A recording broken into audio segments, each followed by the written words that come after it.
or is it Terry and Lawler? It is I. Bishop Richard Malone facing tough questions about the growing priest sex abuse crisis in the Buffalo Diocese. Good evening. Our chief I-Team investigator front and center demanding answers from the bishop and other top officials. Here are some of the key points from today's nearly 2-hour-long news conference this afternoon. Officials from the diocese releasing a list of 36 additional priests accused of sexual abuse of a minor.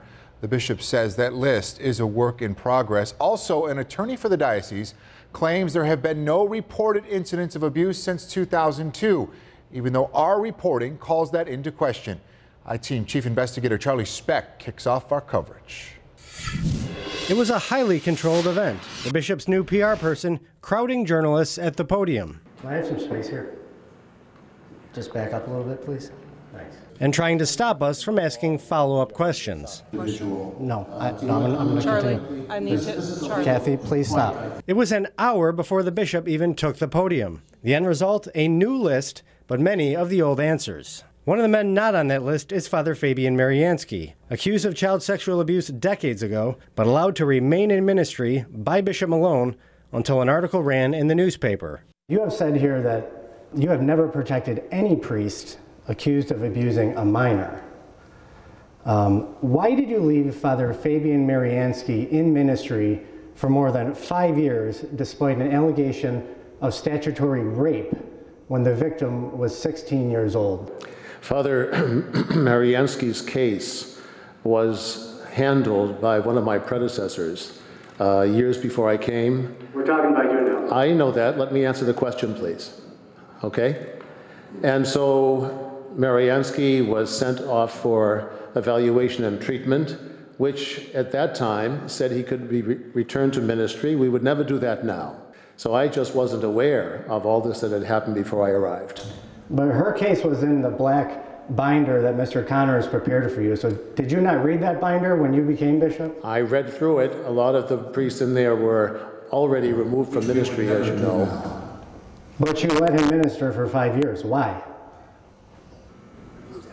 He was out for 5 years. The whole time that you have been here as bishop, he has been in a church until the day the story was in the news. Why? Because that's when we discovered, just recently this spring, when I discovered that we had this new letter from the young woman who was making the complaint. The bishop appeared flustered when it came to Father Dennis Ryder. Ryder was accused of child sexual abuse by multiple victims. He denied the charges and was returned to ministry earlier this year by Bishop Malone. Father Dennis Ryder is alleged to have molested not one, not two, but 3 minors. You suspended him, put him back into ministry earlier this year before all of the victims were even interviewed. Why? I don't want to hear from Terry. I want to hear from you. You're going to have to hear from my attorneys.